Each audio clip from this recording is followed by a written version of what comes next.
শুনশান রাস্তা দিয়ে মাতাল অবস্থায় গান গাইতে গাইতে হাঁটছে আবির। চোখে শুধু ধোঁয়াশা দেখছে। আজ তার নেশাটা বেশি হয়ে গেছে। নেশা প্রতিদিনই করে, তবে আজ মনের ভিতরে খুশির কমতি ছিল না বলেই কয়েক প্যাগ বেশি গিলেছে। সিঁড়ি বেয়ে উপরের দিকে উঠছে। দরজার সামনে গিয়ে কলিং বেল না চেপে টোকা দিতেই দরজা খুলে টপস আর জিন্স পরা সুন্দরী মেয়ের সামনে এসে দাঁড়ালো। আছে এই মেয়েটির সাথে রাত কাটাবে। আগে থেকে টাকা দেওয়া ছিল আবিরের। মেয়েটিকে কোনো সময় না দিয়ে ঝাঁপিয়ে পড়ল আবির চৌধুরী। মেয়েটিকে ফ্লোরে শুয়ে দিয়ে গায়ে থাকা কাপড় খুলতে লাগলো।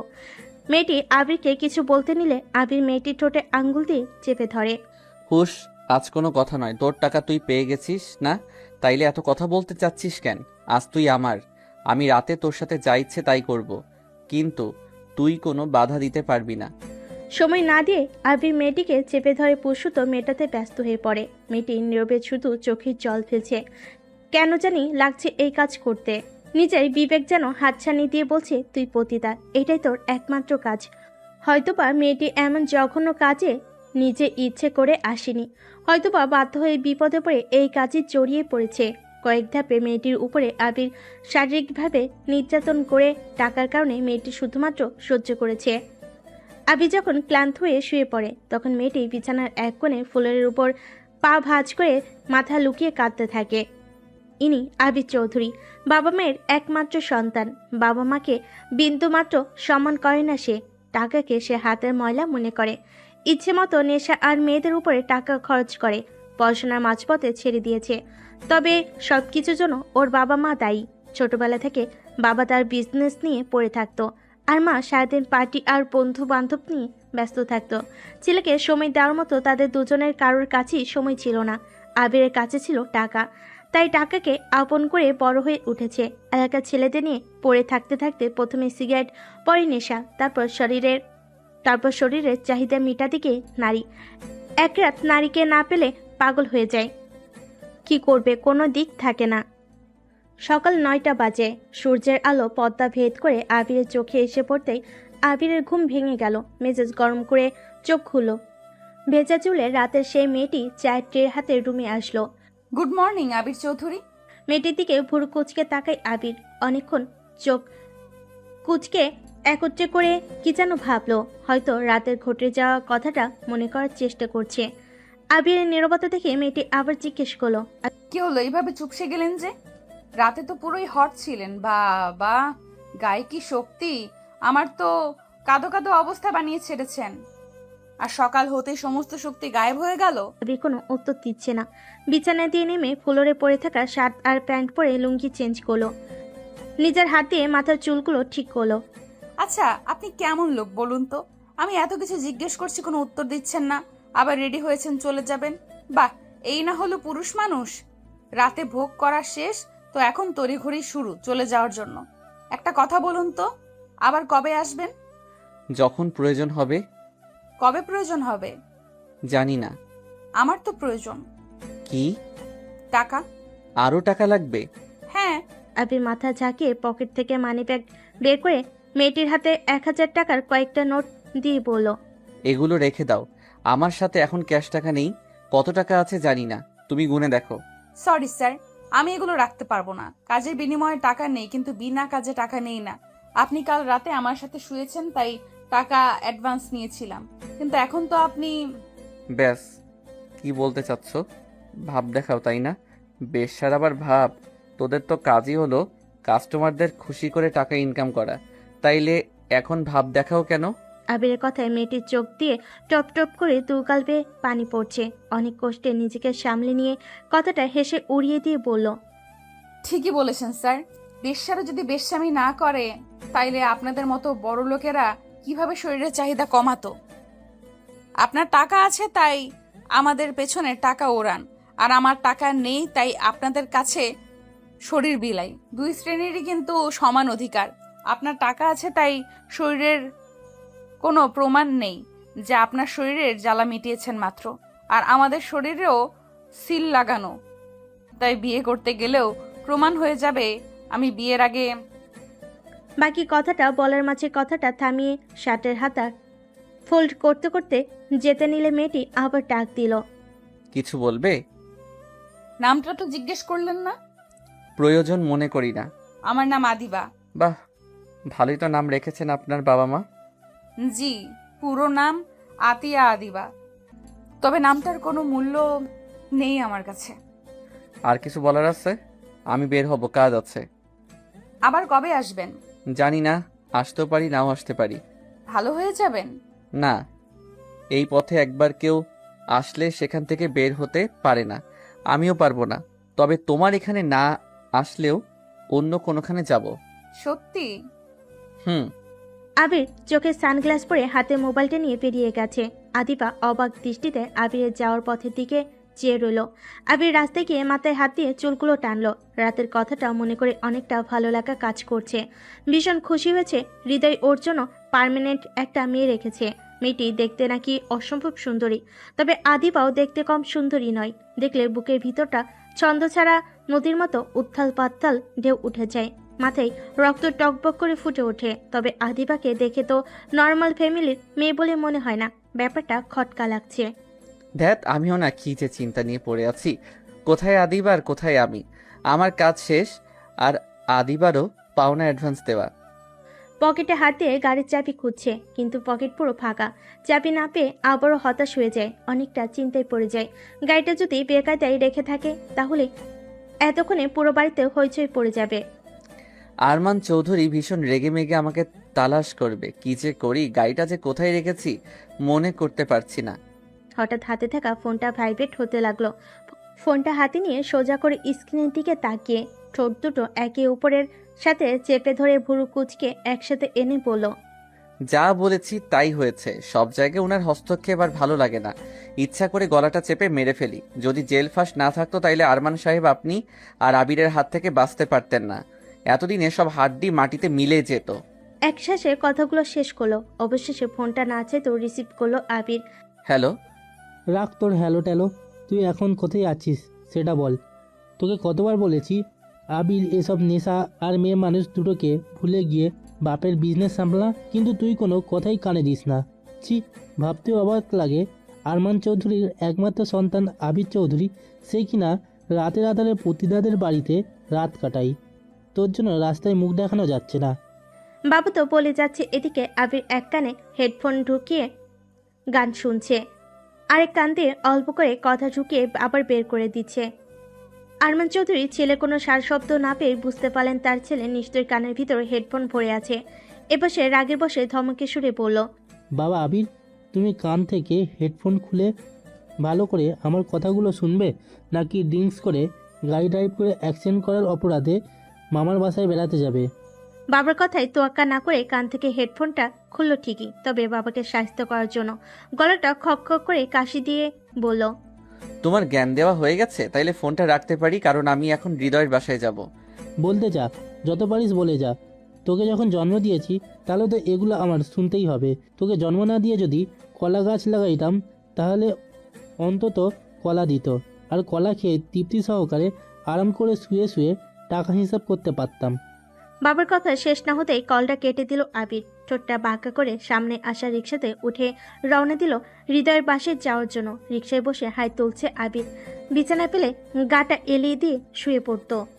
রাতে তো ভালো করে ঘুমাতে পারিনি, বেশ ক্লান্ত লাগছে। হৃদয়ের কাছে গিয়ে প্রথমে লম্বা একটা ঘুম দিতে হবে। একটানা রাত পর্যন্ত ঘুমাবো। আজকে রাতে গায়ে এনার্জি থাকতে হবে। আজ যে হিয়ার সাথে দেখা করিয়ে দিবে, হিয়ার সাথে আজকে রাতটা কাটানোর পরে ঠিক করব ওকে পার্মানেন্টলি রাখা যাবে কিনা। দেখতে সুন্দর হলেই তো হবে না যে আমাকে খুশি রাখতে পারবে তাকে আমার কাছে। তবে একটা জিনিস খাওয়া তেমন পছন্দ না আবিরের। নতুন নতুন জিনিস ট্রাই করতে স্বাচ্ছন্দ্য বোধ করে। গেটের কাছে সে রিক্সাটা থামালো। পকেটে খুঁজতে গিয়ে মনে পড়লো টাকা তো আদিবার কাছে রেখে এসেছে, সাথে 1 টাকাও নেই। এখন কি করবে? মোবাইলটা হাতে নিয়ে হৃদয়কে কল দিল। দুবার বাজে পর কলটা রিসিভ করলো হৃদয়। দোস্ত, কেমন আছিস? কি খবর? কাল রাতে কোথায় হারিয়ে গেছিস? পুরো ক্লাস খুঁজে তোকে পাওয়া যায়নি। পরে বলছি, আগে গেটের কাছে আয়। 1000 টাকা নিয়ে আমি অপেক্ষা করছি। তুই কি নিচে? আর এত টাকা দিয়ে কি করব? পরে বলবো, আগে টাকাটা নিয়ে নিচে আয়। রিক্সা ড্রাইভারকে নিয়ে দাঁড়িয়ে আছি। আচ্ছা। হৃদয় টাকা নিয়ে দৌড়ে গেটের কাছে আসলো। টাকাটা আবির কাছে দিতেই আবির রিক্সাওয়ালাকে দিল। স্যার, ভাঙতি নেই, আর ভাড়া তো 80 টাকা হয়েছে। এত বড় নোট তো আমার একদিনেরও ইনকাম হয় না। লাগবে না, পুরোটা তুমি রেখে দাও। যাও, আজকে মুরগি পোলাও কিনে স্ত্রী সন্তান নিয়ে খাও। নোটটা ধীরে ধীরে ধরে চোখের জল ছেড়ে দিল। কাঁদছো কেন? যাও গিয়ে খাও। কথাটা বলে হৃদয়কে নিয়ে গেটের ভিতর ঢুকে পড়ল। রুমে ঢুকে প্রথমে ওয়াশরুমে ঢুকলো আবির। ফ্রেশ হয়ে বেরিয়ে এসে বিছানার উপর বসলো। বেশ হালকা লাগছে নিজেকে। হৃদয় রুমে এসে আবিরের পাশে টেবিলের সাথে হেলান দিয়ে দাঁত দিয়ে নখ কাটতে কাটতে বলল, কিরে আবির, সারা রাত কোথায় ছিলি? কোথায় আবার থাকবো? যেখানে থাকার সেখানেই। সেটা তো বুঝলাম, কিন্তু কোনো কিন্তু নয়, তাড়াতাড়ি বলো। সেই ঝাক্কাস মেয়েটা কোথায়? কাল তো খুশির খবরটা পেতেই হট্টগোল বেঁধে গেছে, মাথায় তো তালগোল পাকিয়ে গেছে। এবার তো বলো মেয়েটি কোথায় আছে? পারলে নিয়ে আয়, একটু একটু দু চোখ ভরে দেখি। হাহা দোস্ত, একটু সবুর কর। তোর দু চোখের কথা বলিস না আর। তুই কারণ আজকে যে তোর চোখে সুন্দর, কালকে সে আবার সুন্দরী থাকবে না। তখন আবার নতুন মেয়ে খুঁজতে ব্যস্ত হয়ে পড়বি। বুড়কুচকে হৃদয়ের দিকে তাকাই। মাথাটা নিচু করে মুখটা হালকা করে ভেঙচি কেটে বলল, শোন, তুই তো জানিস আমার কোনো মেয়েকে তেমন পছন্দ হয় না।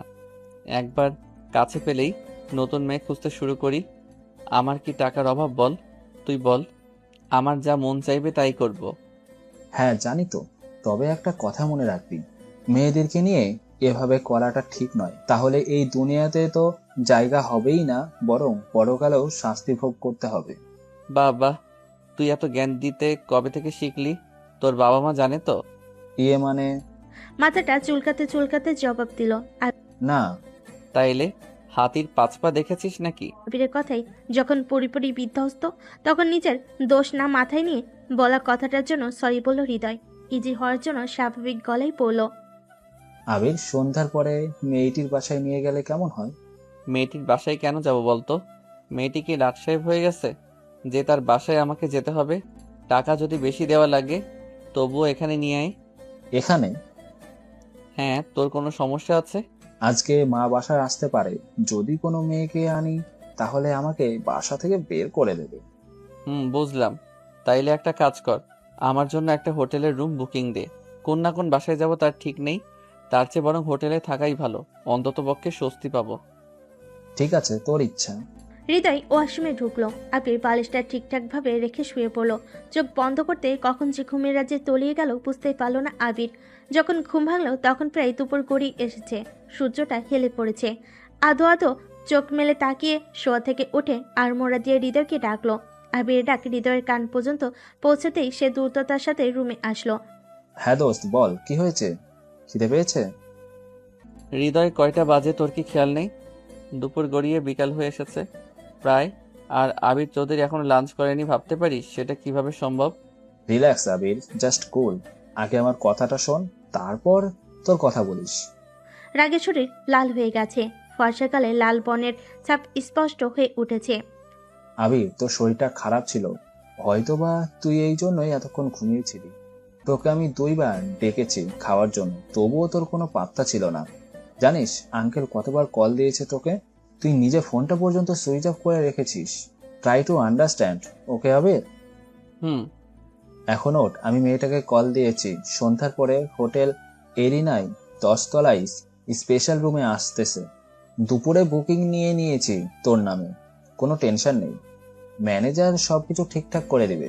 এই না হলে আমার বন্ধু। হুম। সন্ধ্যা 6টায় গাড়ি করে এরিনা হোটেলের উদ্দেশ্যে রওনা দিল আবির। হোটেলের ম্যানেজারের সাথে কথা বলে চাবি নিয়ে রুমে ঢুকলো। রুমে ঢুকে দেখে লাইট বন্ধ করা। লাইট জ্বালিয়ে বিছানার দিকে তাকায়। লাল শাড়ি পরে বসে আছে সেই মেয়েটি। আবির ঠোঁটের কোণে মুচকি হাসি এনে মেয়েটির কাছে গেল। ওভাবে মুখ লুকিয়ে আছো কেন? আর তুমি শাড়ি পরেছো কেন? বিছানায় বসে থাকা মেয়েটির মুখ ঘোরাতেই আবির চমকে গেল। এ কি তুমি? অনেকক্ষণ অবলোক দৃষ্টিতে বিছানার দিকে তাকিয়ে রইল আবির। মাথা বেয়ে তত্তর করে ঘাম পড়ছে। পকেট থেকে রুমাল দিয়ে মুছে নিল। গলাটা ধরে আসছে। কথা বলার জন্য মুখ খুলবে তখনই কাশি শুরু হয়েছে। ঢোকর গিলে সামনে তাকাতে চমকে উঠল আবির। বড় চোখ করে তাকিয়ে থাকলো সামনের দিকে। মুখটা ভেঙচি কেটে ধীর গলায় পড়ল, ভয় পেয়েছেন নাকি আমাকে দেখে? আমি কোনো ভূত নই। আমি করতে গেলে। আবিদা? আবি বলল। আবিরের মুখে নিজের নামটা শুনে নিজের কানকে বিশ্বাস করতে পারল না আবি। তোতলাতে তোতলাতে বলল, আমার নামটা আপনার মনে আছে?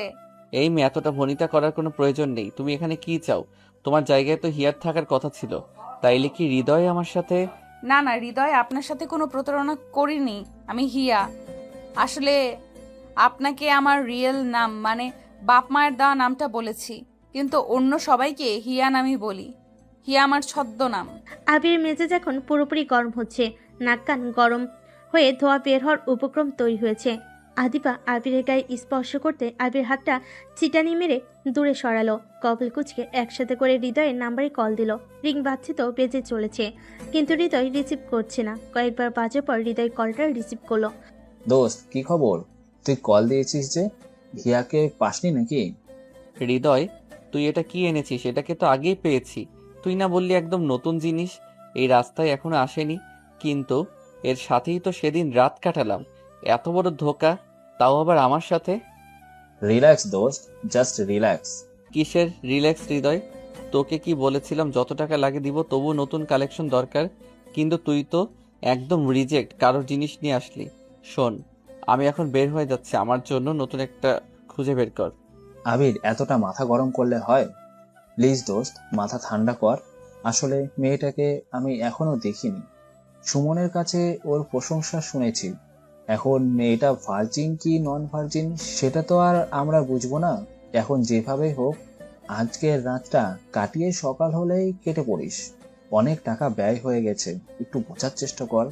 টাকাটা তো উসুল কর। ঠিক আছে, রাখছি, সকালে দেখা হবে। ফোনটা রেখে মুখটা ঘুরিয়ে আদিপার দিকে তাকালো। আদিপা মুচকি হাসলো। আবির ফোনটা টেবিলের ওপর রেখে পিছনে গিয়ে বসলো। আদিপা আবিরের পিছনে বসলো। তখনই আদিপার ফোনটা বাজলো। স্ক্রিনের দিকে তাকিয়ে দেখলো বড় করে বাবা লেখা। আবির আর চোখে দেখলো কার নাম্বার দিয়ে কল এসেছে। আদিপা ফোনটা নিয়ে বসেছে, উঠে আবির দিকে তাকিয়ে বলল, বাবা কল দিয়েছে। কোনো কথা বলবেন না প্লিজ। আদিপার কথা শুনে অবাক হয় আবির। মোবাইলটা নিয়ে জানালার এক কোণে গিয়ে পর্দার আড়ালে দাঁড়ালো আদিপা। আসসালামু আলাইকুম বাবা, কেমন আছেন? কি রে আদিবা, তুই কোথায়? সকালেও কল দিয়েছি কিন্তু রিসিভ করিসনি কেন? কোনো সমস্যা হয়েছে কি? তোর মায়ের শরীরটা বড্ড খারাপ, ডাক্তার বলেছে 1 সপ্তাহের ভিতরে অপারেশন করাতে হবে। এখন তুই কি টাকা জোগাড় করতে পেরেছিস? মানে বাবা, তুমি কোনো চিন্তা করিও না, আমি যেইভাবেই হোক টাকা ম্যানেজ করে নিব। বসের কাছে টাকা লোন চেয়েছি, তিনি বলেছে আদিবা তুমি কোনো চিন্তা করবে না, টাকাটা তুমি পরশু দিনের ভেতরে পেয়ে যাবে। মা কেমন আছে? বেশি ভালো না, ডাক্তার তো সময় নিতে চাচ্ছে না, জানি না কি যে হবে। কিন্তু মা, তুই যত তাড়াতাড়ি পারিস টাকাটা জোগাড় করে নে। আচ্ছা বাবা, রাখছি, মায়ের যত্ন নিও। ফোনটা রেখে দু চোখে ভরে পানি পড়তে লাগলো। মুখটা হাহাকার করছে মায়ের জন্য। মায়ের চিকিৎসার জন্যই আজ আদিপা এই কাজ করতে এসেছে। পিছন থেকে কারোর হাতের স্পর্শে মুখটা ঘুরিয়ে তাকিয়ে দেখলো আবি দাঁড়িয়ে আছে। আদিবার চোখে পানি নিজের হাতে মুছে হেসে হেসে বলল, আদিবা, কি হয়েছে তোমার মায়ের? কিসের টাকার কথা বলেছো যে তোমার স্যার দিবে? আবিরের এমন প্রশ্নে আদিবা নিজেকে সামলাতে না পেরে জড়িয়ে ধরলো। খুব জোরে জোরে কাঁদলো। আদিবার এভাবে কান্না দেখে আবির অনেকটা বিষণ্ণ হয়ে গেল। মনটা হঠাৎ করে নরম হয়ে গেল। জীবনে এই প্রথম কোনো মেয়ের কান্না দেখে আবিরের কষ্ট লাগছে। আদিবার মাথায় হাত বুলিয়ে বলল, কি হলো বলো, কি হয়েছে তোমার? আদিবা ধীরে ধীরে মুখ খুলল। মায়ের হার্টে সমস্যা ধরা পড়েছে। ডাক্তার বলেছে যত তাড়াতাড়ি সম্ভব হার্টের অপারেশন করে রিং বসাতে হবে, যা বাংলাদেশে সম্ভব নয়। তাকে ইন্ডিয়া নিয়ে যেতে হবে। বাবা প্রাইমারি স্কুলের হেডমাস্টার ছিল, রিটায়ার্ড করেছে 5 বছর আগে। কিন্তু ভাগ্য এতটাই খারাপ যে পেনশনের টাকাটা হাতে পাওয়ার পরে রোড অ্যাক্সিডেন্টে বাবার একটা পা অপারেশন করে ফেলে দেওয়া হয়েছে। বাবা এখন কোনো কাজ করতে পারে না। একটা ভাই ছিল আমার। বাবার অ্যাক্সিডেন্টের 1 বছর পরে পাশের বাড়ির চেয়ারম্যানের মেয়ের সাথে রিলেশন করার জন্য তারা রাতের আধারে ঘর থেকে বের করে পিটিয়ে হত্যা করে। ভাইয়ের মৃত্যুর পরে বাবা মানসিকভাবে আরো ভেঙে পড়ে, আর মা তো সেদিন থেকে স্মৃতিশক্তি হারিয়ে যায়। ডাক্তার বলেছে বড় ধরনের আঘাত খাওয়ার কারণে তিনি স্মৃতিশক্তি হারিয়ে ফেলেছে। আবার যদি আঘাত পায় হয়তোবা সে সবাইকে চিনতে পারবেন। কিন্তু কয়েক মাস হলো মায়ের হার্টের সমস্যা দেখা দিয়েছে, যার কারণে তার অপারেশনে অনেক টাকা প্রয়োজন। আজ টাকার কারণে আমি এই রাস্তায় এসেছি, কিন্তু টাকা এখনো জোগাড় করতে পারিনি। কত টাকা লাগবে? 7 লাখ তো লাগবেই। অপারেশনের 4.5 লাখ লাগবে, এছাড়া ওষুধ খরচ, সিট ভাড়া নিয়ে বাকি টাকায় হবে কিনা সেটাও সন্দেহ। টাকাটা যদি আমি দেই? আপনি দিবেন, কিন্তু কেন? আমার ইচ্ছা। একটু আগেই তো বললে না অফিসের বসের কাছে চেয়েছিলে, ধরে নাও আমি তোমার বস। আপনি টাকা কেন দিবেন? মনে করো টাকাটা দিয়ে তোমাকে কিনে নিলাম। তুমি আমি ছাড়া কারো কাছে যেতে পারবে না, আমার সাথে থাকবে, আমার সব কথা শুনবে। বলো শর্তে রাজি কিনা? অনেকক্ষণ ভাবার পর আদিবা বলল, আমি রাজি, কিন্তু আমার একটা শর্ত আছে। কি শর্ত? আমার মাকে নিয়ে যাওয়ার মতো কেউ নেই। আপনি যদি নিজ দায়িত্বে নিয়ে ট্রিটমেন্ট করাতেন তাহলে আমার উপকার হতো। আর একটা কথা বলার ছিল, কি? বাবাকে বলবেন আপনি আমাকে বিয়ে করেছেন, আমি আপনার বউ। এছাড়া বাবা কখনো আমার টাকা নিবে না, কারণ বস কখনো এতগুলো টাকা এমনি এমনি দেয় না, এটা সবাই জানে। কোনো কিছুর বিনিময়ে কোনো কিছু দেয়। হুম। আপনি কি রাজি? হ্যাঁ রাজি। তুমি আমার জন্য 1 কাপ কফি বানিয়ে আনবে প্লিজ? কফি? আর এখানে? হ্যাঁ, হৃদয় বলে দিয়েছে রান্নাঘরে কফি বানানোর সব উপকরণ রয়েছে, তাই তুমি যাও আর কফি বানিয়ে আনো। হুম।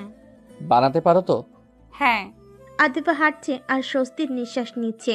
মনের ভিতর অনেকটা হাসি ফুটে উঠেছে, কষ্টগুলো যেন হাসির রূপে ফুটে উঠেছে। রান্নাঘরে গিয়ে আদিবা কফি বানিয়ে মগ হাতে করে রুমের সামনে দাঁড়িয়ে আর চোখে আবিরকে দেখছে। আবির মাথাটা নিচু করে চোখ বন্ধ করে রেখেছে।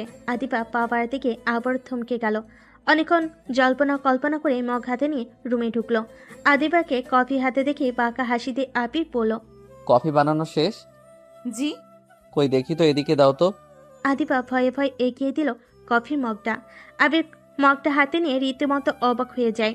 কফির কালারটা তো দারুণ হয়েছে, খেতেও নিশ্চয়ই ভালো লাগবে। নিজের প্রতি অঢেল বিশ্বাসের উপরে ভিত্তি করে কফির মগে চুমুক দিল। চুমুক দিতেই থ মেরে থমকে গেল। চোখ দুটো তার ভাষা হারিয়ে ফেলেছে। মনে হচ্ছে কফি শেপের কোনো বিশাল রেস্টুরেন্টে বসে কফির স্বাদ নিচ্ছে। দ্বিতীয় চুমুক দিতেই আবির বসা ছেড়ে উঠে দাঁড়ালো। অবাক দৃষ্টিতে আবিরের দিকে তাকাচ্ছে আদিবা। নিজের মনের মাঝে সংকোচ অনুভব করছে, কেন জানি লজ্জা লাগছে কফিটা বানিয়েছে বলে। খাওয়ার অযোগ্য হয়েছে বলে আবির বসা ছেড়ে উঠে দাঁড়িয়েছে। জিজ্ঞেস করার মতো সাহসটুকু সে সঞ্চারণ করতে না পেরে চুপচাপ অপরাধীর মতো মাথা নিচু করে ফুলোর বরাবর তাকিয়ে থাকলো। মনে মনে কান ধরে তওবা কাটছে, আর কখনো আগ বেরিয়ে বলবে না আমি এটা পারি। ঢের শিক্ষা হয়েছে তার। ভয়কে জয় করে সাহস করে চোখ বন্ধ করে আবিরকে জিজ্ঞেস করলো, আসলে আমি প্রথমেই সরি বলছি এত বাজে স্বাদের কফি বানিয়ে আপনাকে খাওয়ানোর জন্য। প্লিজ ভুল বুঝবেন না। এখন তো অনেক রাত হয়েছে, হোটেলে সবাই বেঘোর ঘুমাচ্ছে, তাই আজ কফির নেশাটা বাদ দিন। কালকে সকালে 1 কাপ খেয়ে নেবেন যাওয়ার আগে। চোখ বড় বড় করে ভুরু কপাল একত্রে করে আবার আদিবার দিকে তাকালো। আদিবা তো ভয় পেয়ে গেল, কিছু বলার জন্য মুখ খুলবে তখনই আবির বলতে লাগলো, আদিবা তুমি এত ভালো কফি বানাতে পারবে সেটা আমি কল্পনাও করতে পারিনি। মনে করেছি হয়তোবা মোটামুটি হবে, কিন্তু তুমি তো একদম স্পেশাল কফি বানিয়ে এনেছো। আচ্ছা, কতদিন যাবত তুমি কফি বানাও? ইয়ে, মানে আজই প্রথম। আবির বাঁকা হাসি দিল। সত্যি? হুম। তুমি তো এই পথে না আসলেও চলতে। তুমি একটা রেস্টুরেন্ট দিয়ে বসে তাতেই দেখতে দিন ভালো চলতো। আসলে তোমরা কষ্ট করবা কেন? বসে বসে যদি টাকা ইনকাম করতে পারো তাইলে ক্ষতি কি? আবিরের কথার পাল্টা জবাবে আদিবা বলল, যদি আমি এই পথে আমার প্রয়োজনে ছাড়া না আসতাম, তাইলে আপনি আজ এই মুহূর্তে আমাকে কোথায় পেতেন? আপনার মনের চাহিদা কিভাবে পূরণ করতেন? শোনেন, আপনাদের মতো সাহেবরা আছে বলেই কিন্তু আমাদের মতো পতিতারা আছে। কেউ কেউ বউয়ের কাছে খুশি না, তাই আমাদের কাছে আসে। কিছু বললেই বলে বউ বুড়ি হয়ে গেছে, এখন আর আগের মতো পারে না, তাই নিজের চাহিদা মেটাতে পতিতার কাছে এসেছে। ভাইরে ভাই, তাদের উদ্দেশ্যে বলছি, বউরা যদি না পারে তাতে কি হয়েছে? সারা জীবন তো মেয়েটা তোদের সুখ পূরণ করেছে। এখন না হয় মোটা হয়েছে বাচ্চা কয়েকটা জন্ম দিতে গিয়ে, বাচ্চাটা তো আর মেয়েটার একার না। কিছু বললে তো বলিস তুমি মোটা কেন, আগে তো এমন ছিলে না। আগে তোমার সৌন্দর্য দেখেই প্রেমে পড়েছিলাম, কিন্তু দিন দিন সেই সৌন্দর্য ভাটা পড়ে গেছে। তখন মেয়েটির চিৎকার করে বলতে ইচ্ছে করে, সিজারের সময় মেরুদণ্ডের যে ইঞ্জেকশন দেয় সেটার কারণে মেয়েরা না চাইতেও ফুলতে থাকে। এতে তো মেয়েটির দোষ নেই, বিধাতার লিখন এটা, ইচ্ছে করলেই কেউ খণ্ডাতে পারে না। আদিবার কথাগুলো মন ছুঁয়ে গেছে আবিরের। আদিবা প্লিজ এমন করে বলো না, সব পুরুষ এক না। আমি তো সবকিছু জানি, তাই তোমার আঙুল তুলে আমাকে দেখানো লাগবে না। সত্যি জানেন? হুম। তাইলে এই পথে কেন এসেছেন? আদিবার কথা শুনে চোখ পানিতে ছলছল করছে। চোখ দুটো বুঝতেই পানি টপ টপ করে পড়ছে। আদিবা বুঝতে পারলো আবির কষ্ট পাচ্ছে। আবিরকে কি বলে সান্ত্বনা দিবে বুঝতে পারছে না। আবির তার নিজেকে সামলাতে না পেরে জোরে জোরে কাঁদতে লাগলো। আদিবা আবিরের কাঁধে হাত রাখতেই সে আদিবাকে জড়িয়ে ধরে কাঁদতে লাগলো। প্লিজ থেমে যান, এভাবে কাঁদবেন না। জানো আদিবা, ছোটবেলায় বাবা বিজনেস নিয়ে থাকতো আর মা সারাদিন পার্টি নিয়ে। ছেলেকে দেখাশোনা করার মতো তাদের কাছে সময় ছিল না। আমার তাদের প্রয়োজন ছিল, কিন্তু তাদের আমাকে প্রয়োজন ছিল না। সবসময় টাকা নিয়ে পড়ে থাকতো। আমিও আর কিছু বলতাম না। ধীরে ধীরে বন্ধু বান্ধবকে আপন করে নিয়েছি। আস্তে আস্তে সিগারেট খাওয়া শুরু করি। তারপর নেশা পড়ে নারী। নারীদের নেশাটা এত বেশি আমাকে আঁকড়ে ধরেছে, যা থেকে বেরিয়ে আসা আমার পক্ষে সম্ভব হয়নি। আদিবা বুঝতে পারলো আবিরের খারাপ হওয়ার পিছনে তার বাবা মা দায়ী।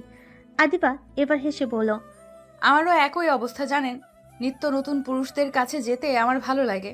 নতুন নতুন পুরুষ, ভাবলেও মনটা খুশিতে ভরে যায়। আবিরের এমন কথাই আবিরের মাথায় রক্ত গরম হয়ে যায়। অগ্নি দৃষ্টিতে আদিবার দিকে তাকিয়ে ঠাস করে দুগালে দুটো থাপ্পড় বসিয়ে দিয়ে বলল, তোকে মাত্র কি বলেছিলাম ভুলে গেছিস? রক্ত গরম হয়ে গেছে আমার।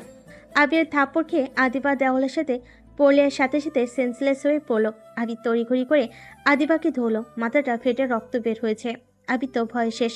তাড়াতাড়ি কোলে তুলে বিছানায় শুয়ে দিয়ে ভয় আটকে উঠলো। কি করবে বুঝতে পারছে না।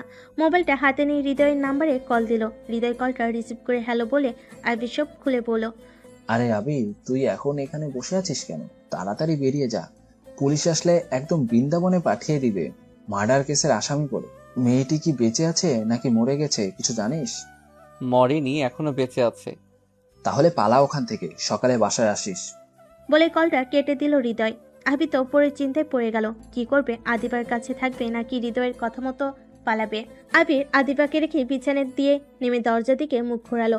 বিছানে দিয়ে নামার জন্য ডান পা বাড়িয়ে আবার আদিবার মুখটার দিকে তাকালো। আদিবার মুখটা বড্ড মায়াবী। খুব ইচ্ছে করছে আদিবার পাশে থাকতে, কিন্তু পরিস্থিতি তো স্বাভাবিকভাবে নেই। দীর্ঘশ্বাস নিয়ে বেরিয়ে যাওয়ার জন্য পা বাড়ালো। দরজার পাশে গিয়ে খানিকক্ষণ ফ্যালফ্যাল করে তাকিয়ে থেকে নিজের বিবেকের কাছে প্রশ্ন করলো।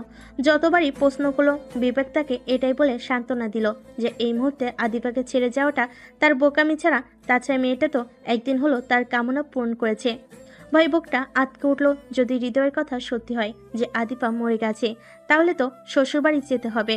কি করবে ভেবে অস্থির আবি। মাথা পেয়ে ঘাম তত্তর করে পড়ছে। মুখটা ধক ধক করে উঠছে। অনেকক্ষণ স্তব্ধ হয়ে দাঁড়িয়ে থেকে না পালিয়ে যাওয়াটা কাপুরুষের লক্ষণ, যেটা আমার দ্বারা সম্ভব না। যাওয়ার হবে, সে আদিবাকে যেভাবে হোক ম্যানেজ করে নিবে। উল্টো দিক ফিরে বিছানায় কাছে গেল। আদিবার এখনো জ্ঞান ফিরে আসেনি। পাশে বসে হাত ধরলো। নাকের কাছে কান পেতে শুনলো শ্বাস নিচ্ছে কিনা। না, বেঁচে আছে। শ্বাস প্রশ্বাস চলছে। যাক, পুলিশের ভয়টা মাথা থেকে বেরিয়ে যায় এবার। অনেক সাহস পায় আবির। গঙ্গানি আওয়াজ আসছিল আবিরের কানে কাছে। বুঝতে পারছি না কোত্থেকে আসছে। হঠাৎ তার চোখ পড়লো পাশে ঘুমন্ত আদিবার দিকে। আদিবা ঘুমের ঘরে গঙ্গাচ্ছে। আবির ঘড়ির দিকে তাকিয়ে দেখে রাত 4:45 বাজে। একটু পরে ফজরের আজানের সমুদ্রধ্বনি ভেসে আসবে। কথাটা ভাবার সঙ্গে সঙ্গে আজান দিয়ে দিল। আবির চোখে ঘুমের লাইট চলে এসেছে। বিছানায় ক্লান্ত শরীরটা একটু শান্তিতে ঘুমোতে চায়। চোখ বন্ধ করে আবিরও লাফিয়ে উঠল। আদিবাকে এভাবে রেখে ঘুমানোটা ঠিক হবে না। আদিবার জ্ঞান আসার অপেক্ষার প্রহর গুনতে থাকে আবির। সকাল 8টায় আবির বিছানার পাশে আদর্শ অবস্থায় ঘুমিয়ে বিভোর। হঠাৎ ফোনের ভাইব্রেটের আওয়াজে চোখ মেলে তাকালো। এতটাই ঘুম ছিল যে চোখ মেলে তাকানোর ক্ষমতা ছিল না। মোবাইলের দিকে তাকিয়ে আবারও চোখ বন্ধ করে ফেলল আবির। একটু পরে আবারও ফোনের ভাইব্রেট বাজলে এবার চোখ মেলে তাকিয়ে এক হাত দিয়ে ফোনটা ধরলো। হ্যালো। হ্যালো আবির, কোথায় তুই? আমি তো তোর খোঁজ করছিলাম। কোথায় এখন? কথাগুলো ভালো করে না বুঝে বলল। হ্যালো, আমার ভীষণ ঘুম পেয়েছে, ঘুমাতে হবে। কথাটা শুনে মাথা গরম হয়ে গেল হৃদয়ের। ধমকে সুরে বলল, এই শালা হারামজাদা, তুই এখনো ঘুমাচ্ছিস? তোকে আঙ্কেল কি শুধু শুধু বকাঝকা করে? রাতে বললাম তুই হোটেল থেকে পালা, কিন্তু পালালে না। এখন কি করবি? সকাল তো হয়ে গেছে। হৃদয়ের প্যানপ্যানানিতে আবিরের কান সজাগ হয়ে গেল। ঘুমের মধ্যে লাফিয়ে উঠল আবির। ফোনটা হাত থেকে ফেলে দিয়ে আদিবার দিকে তাকালো। এখনো আদিবা ঘুমন্ত অবস্থায় পড়ে আছে। আবির হাঁটু ভাঁজ করে বসলো। আদিবার কপালে হাত দিয়ে দেখলো কপাল প্রচন্ড গরম। এরপর বুকের উপর হাত দিল। হাত সম্পূর্ণ গরম হয়ে গেছে, মনে হচ্ছে পুড়ে যাবে। কি করবে বোঝার আগে দরজার ঠকঠকানির আওয়াজ বলো। আবিরের মুখটা শুষ্ক হয়ে গেল, গলাটা শুকিয়ে কাঠ হয়ে গেল। দ্বিতীয়বার দরজার ঠকঠকানির শব্দে আদিবাকে রেখে দরজার কাছে গিয়ে দরজাটা খুলে দিল। দরজার কাছে হোটেল ম্যানেজার দাঁড়িয়ে সালাম দিয়ে বলল, স্যার, সকাল থেকে আমরা আপনার সাথে যোগাযোগ করার চেষ্টা করেছি, কিন্তু আপনি কল রিসিভ না করার কারণে সম্ভব হয়নি। রাত তো পেরিয়ে সকাল হয়েছে, এখন আপনি কি রুম ছেড়ে দেবেন? যদি না দিনবেলা 12টার পরে, কিন্তু আরও একদিন ভাড়া পেমেন্ট করতে হবে। আবির ম্যানেজারের কথায় কিছুটা বিরক্ত বোধ করলো, তারপর রাগান্বিত হয়ে গম্ভীর গলায় বলল, আপনি টাকা নিয়ে চিন্তা করবেন না, আপনার যত টাকা বিল হোক না কেন সবগুলো পরিশোধ করব। ম্যানেজার চলে গেল। রুমে ঢুকলো আবির। আদিবার পাশে গিয়ে বসলো কিছুক্ষণ। গায়ে প্রচুর জ্বর, সেটা দেখে বেশি ভয় পাচ্ছে আবির। হাতে মোবাইল ফোন নিয়ে ডাক্তারকে কল করলো। কলটা রিসিভ করে আবির বলল, আঙ্কেল আপনি কোথায় আছেন? বাবা, আমি তো চেম্বারে মাত্র আসলাম, কোনো কাজ আছে কি? জি আঙ্কেল, আমার একটা এমার্জেন্সি পেশেন্ট ছিল, যদি সময় দিতেন তাইলে ভালো হতো। তুমি ঘন্টাখানেক পরে আসো, আমি তখন ফ্রি থাকবো। আচ্ছা, আমি সময়ের আগেই আসবো। কলটা রেখে জানালার পাশে দাঁড়িয়ে সিগারেটে মুখে তুলে লাইটার জ্বালিয়ে ধোয়া ওড়ালো আকাশে পানে। জীবনে এই প্রথম কষ্ট পাচ্ছে কোনো মেয়ের জন্য। বাবা মাকেও হয়তোবা এতটা ভালোবাসিনি কখনো, অথচ আজ কোনো মেয়ের জন্য এমনটা হচ্ছে ভাবতে অবাক হচ্ছে আবির। সিগারেট খেতে খেতে এসব ভাবছে আবির। একের পর এক সিগারেট শেষ করে ফ্লোরে ফেলছে ফিল্টারগুলো। সিগারেটের ধোয়ে পুরো রুম অন্ধকারে ছেয়ে গেছে। আচমকায় বমির শব্দে পিছনে ফিরে তাকায় আবির। ওয়াশরুমে দরজার সামনে দাঁড়িয়ে ওয়াক ওয়াক করে বমি করছে আদিবা। আবির সিগারেটে ফেলে দিয়ে দৌড়ে আদিবার কাছে গেল। পিঠে মালিশ করছে আবির। আদিবা কি হয়েছে, বমি করছো কেন? খিদে পেয়েছে নাকি? আদিবা কোনো উত্তর দিচ্ছে না, অঢেল বমি করে যাচ্ছে। বমি করতে করতে গলার ভিতর থেকে রক্ত বেরিয়ে আসছে। আবিরের বুক ধুক করে উঠল। পানি পানি বলে খুব ধীর গলায় বলল আদিবা। আবির বসেছে, উঠে জগ থেকে পানি ঢাললো মগে। আদিবার সামনে ধরে পানিটা ঢকঢক করে খেয়ে নিল। চোখ মুখ লাল হয়ে আছে। আবির আবারও জিজ্ঞেস করলো, কি হয়েছে তোমার? হঠাৎ করে বমি করছো কেন? আদিবা কোনো উত্তর দিচ্ছে না, শুধু পেট চেপে ধরে রেখেছে। কষ্টে কলিজা ছিঁড়ে বেরিয়ে আসার উপক্রম হয়েছে। আবি এবার 1 মিনিটও সময় নিল না, আদিবাকে কোলে তুলে নিল। হোটেল থেকে বেরিয়ে গেটের সামনে দাঁড়িয়ে গাড়ির জন্য অপেক্ষা করছে। মিনিট 10 এভাবেই দাঁড়িয়ে আছে আদিবাকে কোলে নিয়ে, কিন্তু গাড়ির দেখা পেল না। সামনে একটা রিক্সা দাঁড়িয়ে আছে, সেটা দেখতে পেয়ে ডাক দিল। ডাক্তারের চেম্বারের কাছে দাঁড়িয়ে আছে ডাক্তার আঙ্কেলের জন্য। তিনি বুঝতে পেরে আবিকে ডাক দিল। আবিকে নিয়ে রুমে ঢুকতে ডাক্তার পেশেন্টের অবস্থা দেখে এবং শুনে কয়েকটা টেস্ট করাতে দিল। আবির আদিবাকে নিয়ে টেস্ট করিয়ে রিপোর্টের জন্য ওয়েট করছে। 2 ঘন্টা পরে রিপোর্ট ডাক্তারের হাতে গেলে ডাক্তার আবিকে একা ডাকলো। ডাক্তারের কথা শুনে আবি তো পুরোপুরি শকড হয়ে গেল। কি বলবে বুঝতে পারছে না। ডাক্তারকে বলছে, আঙ্কেল আপনি কি সত্যি বলছেন নাকি মিথ্যা? আদৌ কি এটা সম্ভব? আমার তো বিশ্বাস হচ্ছে না। আবির কথা শুনে ডাক্তার আঙ্কেল রীতিমতো অবাক হয়ে যায়। মাথাটা হাত দিয়ে নেড়েচেড়ে বলল, any problem Abir? No uncle no. তাহলে এমন প্রশ্ন করছো যে? মানে আসলে আমি বলতে চেয়েছিলাম। কথাটা শেষ করার আগেই ডাক্তার আঙ্কেল বলল, মাই সান, এইসব বিষয়ে একটু চিন্তা করতে নেই, কারণ মেয়েদের তো এমনটা হওয়ারই কথা। আঙ্কেল বলে মুখ খুলতে নিলে সে আবিরের হাতে রিপোর্টের কাগজটা ধরিয়ে দিয়ে, এবার তুই নিজেই দেখে নে বাবা, আমি যা বলেছি তার সাথে মিল আছে কিনা। রিপোর্টের কাগজটা হাতে নিতে কেমন যেন লাগছে। চোখ দুটো উপর নিচ করে আবার মনোযোগ সহকারে রিপোর্টের দিকে খেয়াল করলো আবির। বেশ ভালোভাবে চেক করেছে রিপোর্টটা। রিপোর্টে দেখার পরে সব ক্লিয়ার বুঝতে পারল আবির। দীর্ঘশ্বাস নিয়ে রিপোর্টটা টেবিলের উপর রাখলো। তারপর টেবিলের উপর রাখা মগের পানিটা খেয়ে নিল আবির। খেতে খেতে মস্তকে বিষম খেলো আবিরের। ডাক্তার তাই দেখে হাসছে নিশ্চয়ই তোর বাচ্চা তোকে স্মরণ করেছে। বলে আবারও উচ্চস্বরে হাসতে লাগলো। আবির নিশ্চুপ হয়ে গেল। এমন পরিস্থিতিতে পড়েছে যেখান থেকে বেরিয়ে আসা সম্ভব না। আবির এবার মুখ খুলল, আঙ্কেল একটা কথা জিজ্ঞেস করব? হ্যাঁ বল। আদিবা কত মাসের প্রেগনেন্ট? এই ধর 2 মাসের মতো। 2 মাস? শোন, কি নাম বললি জানো? আবিদা না আরিবা? না আঙ্কেল আদিবা। ও রাইট, আদিবা। ওর শরীর বড্ড উইক, খাওয়া দাওয়া তো মনে হয় ঠিক মতো করে না, তাই তোর দায়িত্ব হলো আদিবাকে খাওয়ানো। শরীরে রক্ত শূন্যতা হলে তো কোনো লাভ নেই, যতই খাওয়াবি কাজ হবে না। রক্ত শূন্যতা একটা রোগ, আমাদের শেষে এটা এখন কমন একটা রোগে পরিণত হয়েছে।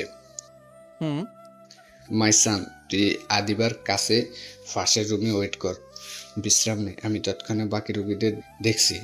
হুম। আঙ্কেল চলে গেল। আদিবা বসে তাকিয়ে থাকলো। আবির স্তব্ধ হয়ে আদিবার কাছে গেল। আদিবার চোখ দিয়ে পানি পড়ছে। আবির অনেকটা সময় একইভাবে দাঁড়িয়ে আছে। আদিবার কান্নার সময় গড়ানোর সাথে সাথে আরো তীব্র থেকে তীব্রতর হচ্ছে। আদিবা এতক্ষণ মুখ বুজে শুয়ে থাকলো। ডাক্তার চলে যাওয়ার মিনিট 10 পরে উচ্চস্বরে ফুপিয়ে কাঁদতে লাগলো। আবি তো আদিবার রিপোর্টের দিকে তাকিয়ে আছে, যেন চোখের পলক কিছুতেই পড়ছে না। ধ্যান কাটার পর আদিবার কান্নার আওয়াজ কানে আসতে মুখটা ঘুরিয়ে আদিবার দিকে তাকিয়ে চোখের কানে পানি চলে এসেছে। আবিরের চোখে পানি, যেটা আদিবার চোখে এখনো পড়েনি। পড়বেই বা কিভাবে? আদিবা নিজেই কেঁদে কেঁদে অস্থির। আবির বসা ছেড়ে তড়িঘড়ি করে আদিবার কাছে গেল, যেহেতু ডাক্তার বলে দিয়েছে যেভাবে হোক আদিবাকে সুস্থ রাখতে হবে, কারণ সে প্রেগনেন্ট। প্রেগনেন্সির সময়ে কতটা সতর্ক থাকতে হয় সেটা আবির ভালো করে জানে। ছোট চাচি যখন প্রেগনেন্ট ছিল তখন তার চাচা কতটা কেয়ার করেছে সেটা আবির খুব কাছ থেকে উপলব্ধি করেছে। হঠাৎ বুকটা ধুক করে উঠল। হৃদয়ের কথাটা আচমকায় মনের মাঝে দোলা দিয়ে উঠল। আবির খুব সিগারেটের টান উঠেছে। যেমন প্রকৃতিটাকে মানুষ যেখানে খুশি সেখানে চলে যায়। আবির আদিবার গায়ে হাত রাখতেই আদিবা আরো জোরে জোরে কাঁদতে লাগলো। আবির এবার ধমকে সুরে বলল, এত বড় মেয়ে হয়ে বাচ্চাদের মতো এভাবে কাঁদে? আদিবা কেঁদে যাচ্ছে। একবার আবির দিকে তাকিয়ে আবার কাঁদতে লাগলো। এবার আবির রাগে সুরে জোরে ধমক দিয়ে বলল। আবার যদি একটু কাঁদো তাইলে তোমার খবর আছে। আবিরের কথা শুনে আদিবা চুপ হয়ে গেল। তারপর মাথাটা নিচু করে বলল, আমাকে ক্ষমা করে দিন, আমি আপনাকে সত্যিটা গোপন করেছি। মানে কি বলছো তুমি? আমার লাইফে একটা অ্যাক্সিডেন্ট ঘটেছে যেটা আপনার কাছে বলিনি। ইচ্ছে ছিল না বলার, তবুও বলা লাগছে, কারণ আজ আমি প্রেগনেন্ট। হ্যাঁ তো, হাজার হাজার ছেলের সাথে শুয়ে এসেছো, তাই প্রেগনেন্ট হওয়াটা অস্বাভাবিক কিছু না। তোমাদের মতো প্রস্টিটিউটরা এমন করে কখনো কাঁদে না। বাচ্চা কনসিভ হয়েছে তো ভালো কথা, কালকে সকালে গিয়ে অ্যাবর্শন করিয়ে নিলেই তো সবকিছু সমাধান হয়ে যাবে। অথচ কিন্তু তুমি যেভাবে রিয়্যাক্ট করছো তাতে তো মনে হয় তুমি ভুলবশত প্রেগনেন্ট হয়েছো, আর এতে তোমার কোনো দোষ নেই। শোনা আদিবা, অনেক ন্যাকা কান্না হয়েছে, এবার চোখ মুখে তাড়াতাড়ি ওঠো, বাসায় যাব। আমি কোনো ন্যাকা কান্না করছি না, যা বলছি সত্যি বলছি। আমি রবির কাছ থেকে পালিয়ে এসেছি। রবি যদি আমাকে পায় তাইলে জানে শেষ করে দিবে। রবির মতো মানুষ আমার কপালে জুটেছে বলেই আজ আমি প্রস্টিটিউট। জানেন, আমার জীবনটা খুব সুন্দর ছিল। হঠাৎ কাল বৈশাখী ঝড়ে সব কিছু তছনছ হয়ে গেছে। বাবা মাকে খুব মিস করছি। তারা অনেকবার সত্যিটা জানতে চেষ্টা করেছেন, কিন্তু আমি কখনো বলিনি। কিভাবে সত্যি কথাগুলো বলতাম বলেন তো? যার স্বামী বিয়ে করে বউকে দিয়ে দেহ ব্যবসা করিয়ে টাকা ইনকাম করার সহজ রাস্তা জানে, তার সাথে কি কোনো মেয়ে থাকতে পারে? আমি তার কথায় রাজি হইনি দেখে আমাকে পুড়িয়ে মারতে চেয়েছিল রাতের আধারে। ভাগ্যিস টের পেয়েছিলাম, তাই বুঝতে পেরে নিজেকে বাঁচাতে পেরেছিলাম। আমার কষ্ট কেউ বুঝবে না, কিন্তু আমি তো জানি আমি নিজের ইচ্ছায় এই পথে নামিনি। আমার স্বামী, সরি ওকে স্বামী বললে ভুল হবে, ডেঞ্জারাস হাজবেন্ড বলা উচিত। স্বামী যদি স্বামীর মতন না হয় তাইলে একটা স্ত্রীর লাইফটা নষ্ট হয়ে যায়। আমার লাইফটা একটা নরকে পরিণত হয়েছে, আর সেটা একমাত্র আমার স্বামীর জন্য। আমার কথাগুলো বোঝার জন্য কেউ নেই জানেন। আজ আমি প্রেগনেন্ট, কিন্তু বেঁচে থাকতে গেলে তো আমার গর্ভের সন্তানকে আনা যাবে না। সমাজে এই বাচ্চাটাকে মেনে নিবে না। একবার ভেবেছিলাম আত্মহত্যা করব, কিন্তু পরে আবার পিছপা দিয়েছি। সাহস করতে পারিনি আমি আত্মহত্যা করার। আত্মহত্যা করতে গেলে বুকের সাহস লাগে, যেটা আমার ছিল না, তাই ফিরে আসতে হয়েছে মরতে গিয়েও। এখন বুঝতে পারছি, যদি একবারও জানতাম আমি প্রেগনেন্ট তাইলে হয়তো বা সাহস সঞ্চার করে আত্মহত্যার পথ বেছে নিতাম। আবির মনোযোগ সহকারে আদিবার কথাগুলো শুনে যাচ্ছে। একবারের জন্য কোনো প্রশ্ন করেনি। কি বা করবে প্রশ্ন? নিজের ভিতরে নিজের কথাগুলোকে সীমাবদ্ধ রেখে হাসি মাখা মুখে আদিবাকে সান্ত্বনা দেওয়ার জন্য বলল, আদিবা, তুমি কোনো চিন্তা করো না, আমি আছি তোমার পাশে। আচ্ছা বলো তো, তোমার মারাত্মক নামটা দেওয়া সেই ডেঞ্জারাস হাজবেন্ড এখন কোথায়? নিশ্চুপ আদিবা। কামন বেবি, বলো না কোথায়? কি করবেন জেনে? আমাকে তার হাতে তুলে দিবেন? না তো। তাহলে তার ঠিকানা জানতে চাচ্ছেন কেন? হাড্ডি গুড়ি গুড়ি করবো বলে। আমি ওই বিষয়ে আর এগোতে চাই না, কারণ কেঁচো খুঁড়তে গিয়ে সাপ বেরিয়ে আসবে। রবি যদি একবার জানতে পারে আমি এখানে আপনার কাছে আছি, তাহলে কুরুক্ষেত্র হয়ে যাবে। তাই? হুম। তাইলে তুমি জেনে রাখো, আমিও কাউকে ছাড়বো না। তোমার আমার সম্পর্কে কোনো ধারণা নেই, তাই এই কথা বলতে পারলে আমার পছন্দের জিনিস অন্য কেউ নিয়ে যাবে সেটা ইম্পসিবল। আবিরের কথা শুনে আদিবা রীতিমতো অবাক হয়ে যায়। আবিরের পছন্দের জিনিস আবার কবে থেকে হলো সে?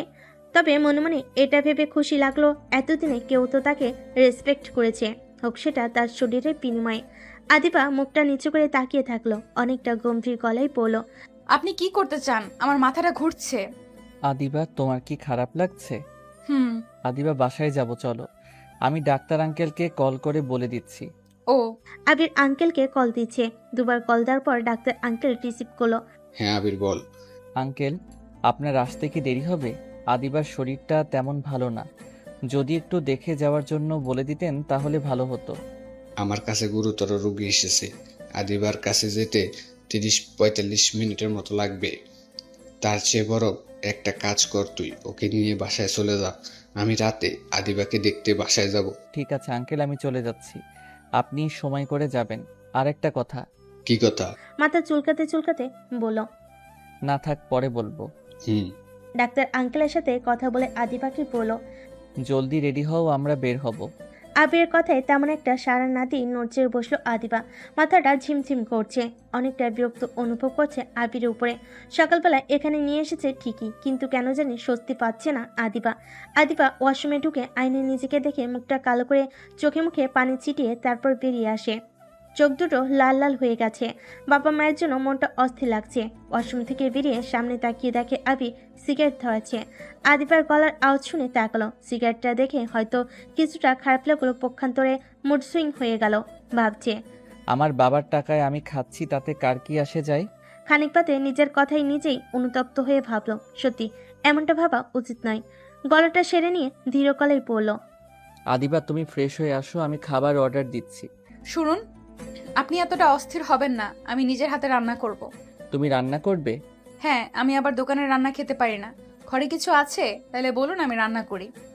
ঘরে যা আছে তাই দিয়ে কি রান্না করবে? ফ্রিজে কোনো গোশত আর তরকারি কিচ্ছু নেই?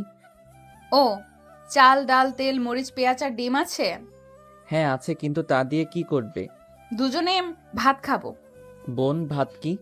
ছোটবেলায় খেতাম আমরা, বাচ্চারা বাড়ি বাড়ি দিয়ে চাঁদা তুলে কেউ ডাল দিত, কেউ নুন, কেউ তেল, সবার শেষে কাঠ আর কাগজ টোকাতাম রান্না করার জন্য। জানেন, বেশ ভালো লাগতো সেদিনের দিনগুলো। আদিবা, এখন তুমি কি এই বোন ভাত খাবে? হ্যাঁ। আপনার কোনো সমস্যা? না তো, কিন্তু কিন্তু কি বলুন? মজা হবে তো? খেয়েই দেখবেন, এখন কিছু বলবো না। হুম। আবির আদিবাকে রান্নাঘর দেখিয়ে দিল। আদিবা এক এক করে সব কোচকাজ করে রান্না বসিয়ে দিল। ঘন্টাখানেক পরে চাল ডালের খিচুড়ি তৈরি হয়ে গেল। আবির রান্নাঘরে ঢোকার সময় স্মেল পাচ্ছে, নাক দিয়ে ভিতরে টেনে টেনে স্মেলটা নিচ্ছে। খুব ভালো একটা স্মেল আসছে রান্নাঘর থেকে। আবির তো খুব উৎফুল্ল হয়ে আদিবাকে প্রশ্ন করলো, কি ব্যাপার, তোমার রান্না হয়ে গেছে? আদিবাও হেসে হেসে উত্তর দিল, হ্যাঁ, হয়ে গেছে। বাহ, তাইলে তো দারুণ হয়েছে। দুপুরে গরম গরম খিচুড়ি, ভাবা যায়? এত প্রশংসা না করে টেবিলে গিয়ে বসেন, আমি খাবার নিয়ে আসছি। আমি আবার কখন প্রশংসা করলাম? তোমার মতো আমাকে কি গাধা ভাবো? আমি গাধা? তা নয়তো কি? আদিবা রাগান্বিত হয়ে খুন্তি হাতে নিয়ে আবিরের দিকে ধরতে আবির ধাপ করে ফুলারে বসে পড়ল। তাই দেখে আদিবা তো গড়াগড়ি খেতে লাগলো। এইদিকে আবি তো পরের আগে ফায়ার হয়ে গেছে, লজ্জায় আর উঠতে পারলো না। মনে মনে আশা করছে আদিবা বুঝি টেনে তুলবে, কিন্তু না, আদিবা মুখ ঘুরিয়ে পড়ল। তাড়াতাড়ি উঠে পড়ুন, আমি এক্ষুনি খাবার পরিবেশন করব। এই কথা শুনে আবি তো পুরোই রাগ হয়ে গেছে। ধীরে ধীরে উঠে দাঁড়িয়ে আদিবাকে কিছু বলল না, চুপচাপ গিয়ে টেবিলে বসলো। আদিবা প্লেটে করে খিচুড়ি নিয়ে গেল। আবিরের সামনে প্লেটটা এগিয়ে দিতে সে তো পুরোই রাগ। আদিবা খাওয়া শুরু করলো, কিন্তু আবির খাচ্ছে না। আদিবা এক লোকমা মুখে দিয়ে, আহ, কি টেস্ট, একদম ছোটবেলার মতন।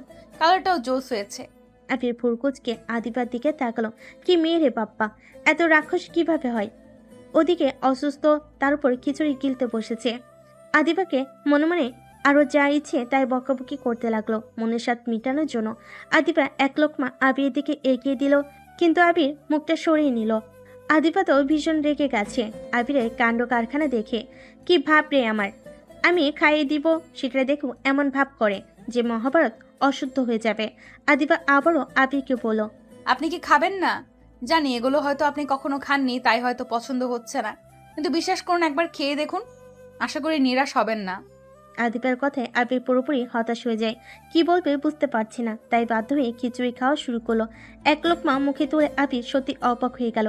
খিচুড়িটা একদম সামান্য জিনিস দিয়ে রান্না করেছে, তবুও টেস্ট অনেক হয়েছে। আবির স্বাভাবিকভাবে খেতে লাগলো। আদিবা খাওয়া শেষ করে প্লেট হাতে নিয়ে উঠতেই বলতে শুরু করলো। আপনি যা যা খাবেন সেগুলো বাজার করে নিয়ে আসবেন। কে রান্না করবে বাজার আনলে? কেন, আমাকে কি আপনার চোখে পড়ে না? আমি অনেক ভালো রান্না করতে জানি। আবির হা হা করে হাসলো। জানো, একটা গল্প মনে পড়ে গেল। ছোটবেলায় আমার বাবা প্রায়ই আমার মাকে বলতো। আবির মুখে হাসি দেখে আনমনে এক বস্তা রাগ জমা করেছে। কখন যে বস্তা ফাটবে সেই অপেক্ষা করছে আদিবা। আর যদি ফেটে যায় এতে আবিরও উড়ে যেতে পারে। আদিবার দিকে উল্টো মুখ করে তাকিয়ে। কি বলবো? বলতে তো শুরুই করেছেন, বলবেন না তো কি করবেন? তা ঠিক, এবার কাজের কথায় আসি। একটা মেয়েকে ছেলেপক্ষ দেখতে এসেছে। মেয়েটাকে সাজিয়ে গুছিয়ে তাদের সামনে নিয়ে আসে মা। মেয়েটা সোফায় বসে আছে, তার সামনে ছেলেপক্ষ থেকে আসা লোকজন মেয়েটাকে অনেক কথাই জিজ্ঞেস করছে, কিন্তু সব কিছুই এলোমেলোভাবে উত্তর পেয়ে ছেলেপক্ষ পুরোই হতাশ। সব শেষে ছেলের মা মেয়েটিকে জিজ্ঞেস করলো, মা তুমি ভাত রান্না করতে জানো? এটি প্রথমে অনেক সময় নিয়ে হাসলো, তারপর মাথাটা উপর নিচে ঝাঁকিয়ে বলল, হ্যাঁ পারি। ছেলের মা এবার বুদ্ধি খাটিয়ে বলল, কেমন ভাত মা? ভাত কেমন হয়? মেয়েটি আবারও হেসে মায়ের দিকে তাকিয়ে বলল, ও মা, বলো না তোমার মেয়ে খাটটাও রান্না করতে পারে। ওই যে দিন ভাত রান্না করতে গিয়ে ভর্তা হয়ে গেছিল, তখন তুমিই তো বলেছিলে ওর এটা খাট্টা হয়েছে। লজ্জায় মেয়ের মা মুখ নিচু করে ফেলল। গল্পটা শেষ করে জোরে জোরে হাসলো আবির। আদিবা ভুরকুচকে রাগান্বিত হয়ে আবিরের দিকে তাকালো, ঠোঁট দুটো চেপে ধরে পড়ল। তার মানে আমিও এমন রান্না করব? ঠিক আছে, আপনি রান্না করে খাবেন। কথা বলে রুমে চলে গেল। আবির খাওয়া শেষ করে মন খারাপ নিয়ে সোফার উপর শুয়ে পড়ল। আদিবা বিছানায় শুয়ে পড়ল। কয়েক মিনিটের ভিতর ঘুমিয়ে পড়ল। আচমকাই খুঁড়ের ঘরে পিপির করছে। কথাগুলো এমন ছিল, প্লিজ আর পারছি না, আমাকে ছেড়ে দিন, আমাকে যেতে দিন, এসব সহ্য করতে পারছি না। ঘুমের ভিতরে এসব বলে যাচ্ছে আদিবা। আবির রুমে ঢুকে পানি খাওয়ার জন্য, কারণ বিছানার পাশে টেবিলের উপরে জগ রাখা। পানি খেতে বারবার ডাইনিং রুমে যাবে, তাই কষ্ট কমানোর জন্য পানিটা বেডরুমে রাখা। ঘুমের ঘরে আদিবাকে এমন আজে বাজে কথা বলতে শুনে আবির তো হতভম্ব হয়ে গেল, অনেকটা ভয় পেয়ে যায়। আদিবার কপালে হাত দিয়ে ডাকলো। আদিবা। গঙ্গানের আওয়াজ আসছে। আবির অনেকটা ধৈর্য সহকারে আদিবার মাথায় হাত দিল। নিজের হাতের তালুর ভিতর আদিবার চুলগুলো ঠুকিয়ে আঙ্গুল দিয়ে টানতে শুরু করলো। আদিবার ঘুম ভেঙে গেল, লাফিয়ে উঠে বিছানায় বসলো। আদিবা, তুমি কি স্বপ্নে দেখছিলা? কি সব বলছিলা বুঝতে পারলাম না। মাথায় হাত থেকে উফ করে কষ্ট অনুভব করছে আদিবা। পূর্ণ কষ্টের কথা মনে করে কাঁদতে শুরু করলো সে। মুখটা ধুপ করে উঠছে। স্বপ্নের ভিতরে রবিকে দেখে সমস্ত শরীর শিউরে উঠেছে। খুব বড় জোর কয়েক মাস ধরে শান্তিতে আছে, না হলে জানোয়ারটা মেরে মেরে রক্ত বের করে দিত, আবার কাটা গায়ে মলম লাগিয়ে দিয়ে হাসতো।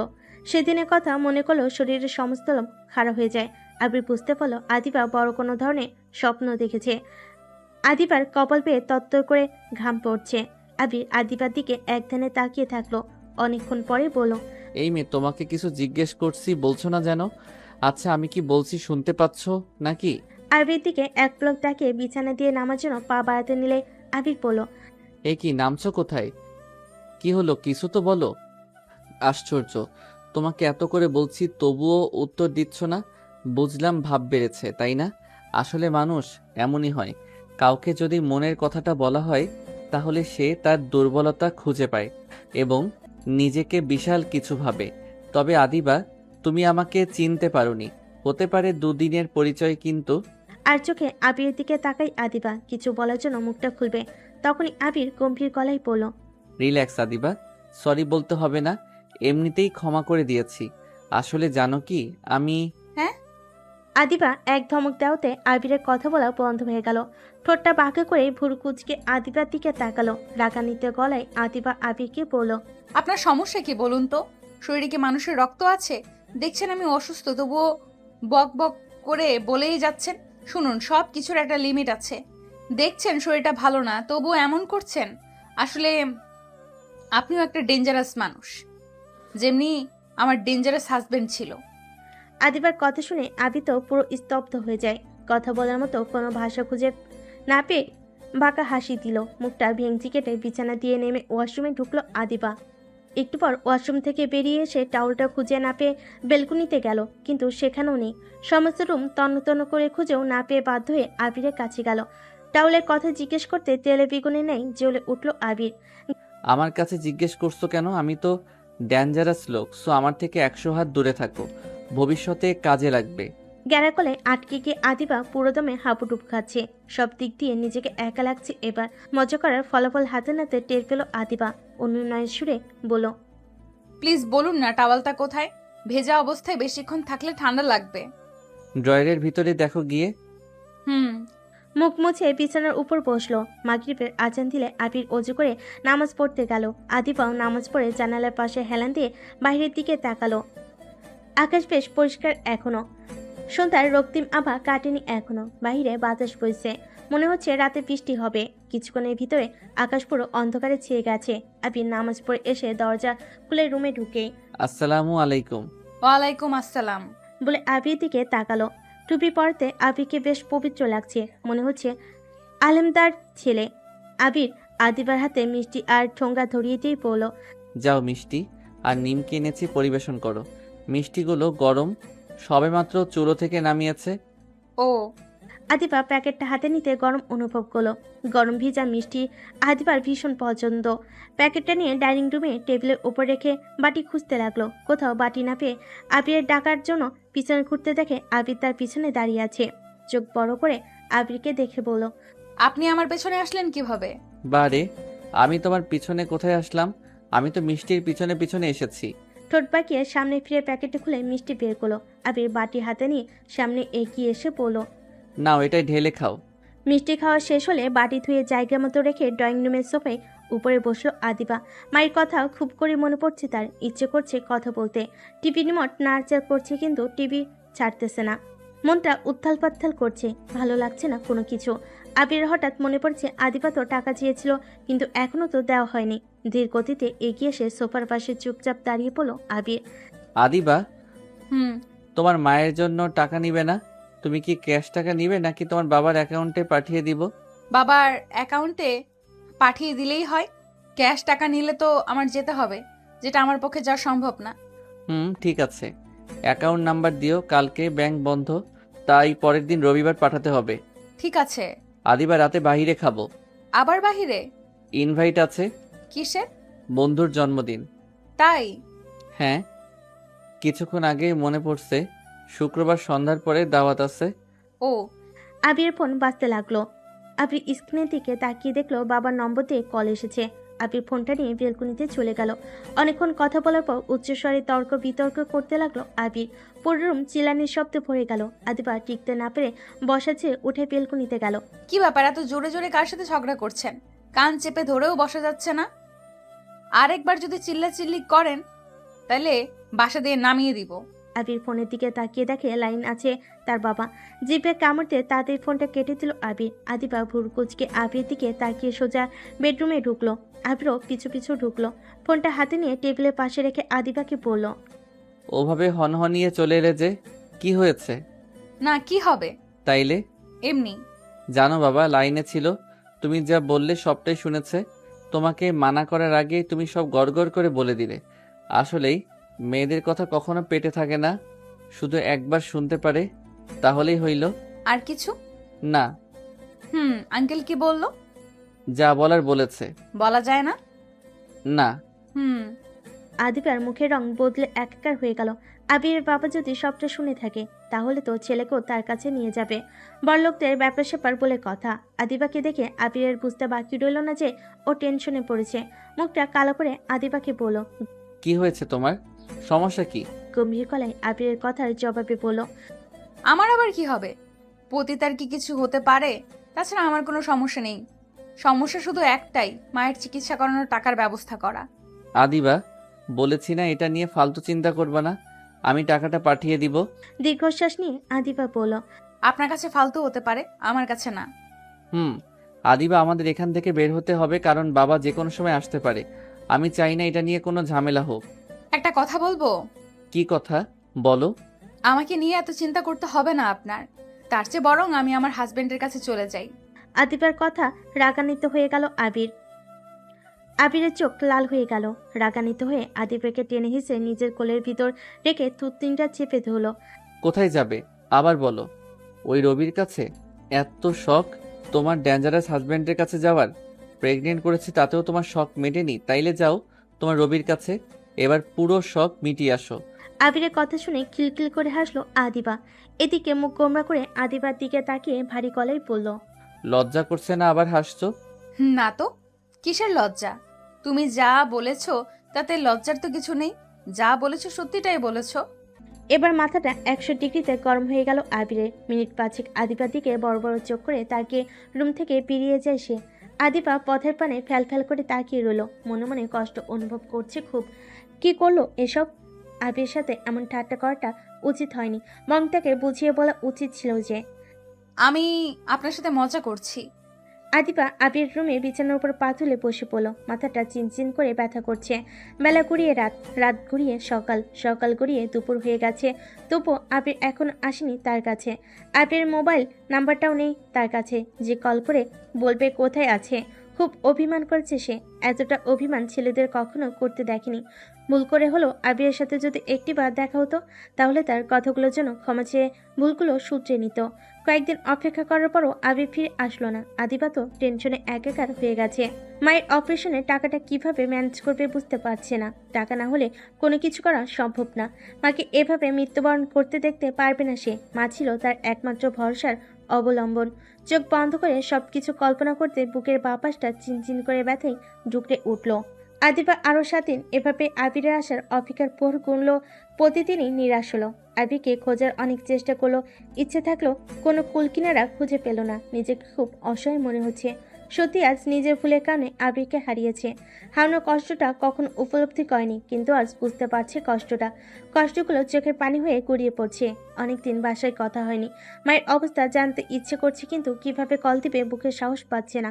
টাকাটা জোগাড় করার কথা করতে পারেনি বলে হয়তোবা সাহস পাচ্ছে না। আদিবা বুক ভরা কষ্ট নিয়ে ফ্ল্যাট থেকে বেরিয়ে যায় আদিবা। তাই বেরিয়ে কোথায় যাবে সেদিক খুঁজে পাচ্ছে না। অনেকটা কষ্ট নিয়ে রাস্তার পাশ দিয়ে হাঁটতে শুরু করলো আদিবা। মাথায় কোনো কাজ করছে না। হাঁটতে হাঁটতে ক্লান্ত অবস্থায় বট গাছের নিচে গিয়ে বসলো আদিবা। ব্যাগের ভিতরে হাত দিয়ে ফোনটা বের করে আবিরের নম্বরে কল দিল। এখনো সুইচ অফ বলছে ফোন। এইদিকে চোখ দিয়ে অনবরত পানি পড়ছে আদিবার। বাবার নম্বরে কল দিল আদিবা। কয়েকবার বাজে পরে রিসিভ করলো বাবা। বাবা মা কেমন আছেন? আতঙ্কিত কণ্ঠে বলল আদিবা। এই তো ভালোই আছে এখন। অপারেশন করার পরে এখন আগের চেয়ে অনেকটা ভালো আছে। অপারেশন? মায়ের অপারেশন হয়েছে? কেন রে আদিবা, তুই কি চাসনি তোর মায়ের অপারেশন হোক? তাহলে ব্যাংকের টাকাটা কেন পাঠাইছিলি? হসপিটালের বেডে বসে অপারেশন আগে তোর মা কত করে যে তোকে দেখতে চেয়েছিল তুই ভাবতেও পারবি না। সব কিছু ঠিক থাকতো যদি তুই একটিবার জন্য আসতি। আচ্ছা আদিবা মা, তুই কি এমন চাকরি করিস যাতে তুই কয়েকদিনের ভিতরে এতগুলো টাকা পাঠালি? জানিস সবাই আমাকে প্রশ্ন করে, কিন্তু আমি কোনো উত্তর দিতে পারি না। এখন বল তুই কবে আসবি? আসলে বাবা কারোর ভালো দেখতে পারে না। আমি আজ ভালো আছি তো সেটা কারোর সহ্য হয় না। যখন মার খেয়ে সারা রাত ফ্লোরে গড়াগড়ি খেতাম, কই তখন তো আর কেউ আসতো না। শীতের কনকনে রাতে বাহিরের সিঁড়িতে বসে কত রাত যে পার করেছি তার কথা মনে করলে কষ্টে বুকটা কেঁপে ওঠে। আদিবা মা, তোকে তো জরুরি একটা কথা বলতে ভুলে গেছি এতক্ষণ। কি কথা বাবা? রবি এসেছিল তোকে খুঁজতে গতকাল বিকালে। আমি বলে দিয়েছি তোমার সাথে আমার মেয়ের কোনো সম্পর্ক নেই। তোমার মতো জানোয়ার স্বামী যেন কারো কপালে না জুটে। জানিস সে কি রাগ, বলে আমি যেভাবেই হোক আমার বউকে খুঁজে বের করব। কি বলো? হ্যাঁ মা, তুই একটু সাবধানে থাকিস। আমি যত তাড়াতাড়ি পারি তোমাদের সাথে দেখা করতে আসবো। কলটা রেখে স্তব্ধ হয়ে চারিদিকে তাকালো আদিবা। কোথাও যাওয়ার মতো পরিস্থিতি না পেয়ে আবার সোজা হাঁটতে লাগলো অচেনা গন্তব্যের উদ্দেশ্যে। 1 বছর পরে দরজার সামনে এসে অপরাধীর মতো দাঁড়িয়ে আছে আবির। সারাটা রাস্তা জিজ্ঞেস করতে করতে এসেছে আদিবার বাসা কোনটা, কিন্তু কেউ আদিবা নামে চিনতে পারল না। অনেক খোঁজাখুঁজির পর এক ভদ্রলোক আদিবার বাসা দেখিয়ে দিল। লোকটির কথা শুনে আবিরের কপাল পেয়ে ঘাম তত্তর করে পড়ছে। পা থরথর করে কাঁপছে। গলাটা শুকিয়ে কাঠ হয়ে গেছে। দরজা কড়া নালে বৃদ্ধ একজন ভদ্রলোক দরজাটা খুলে দিল। আবির লোকটিকে দেখে বুঝতে পারলো এটা নিশ্চয়ই আদিবার বাবা। গলাটা কাশি দিয়ে খক করে কাশি দিলেন ভদ্রলোক। ভিতর গিয়ে 1 গ্লাস পানি এনে বলল, নাও এটা খেয়ে নাও, কাশি কমে যাবে।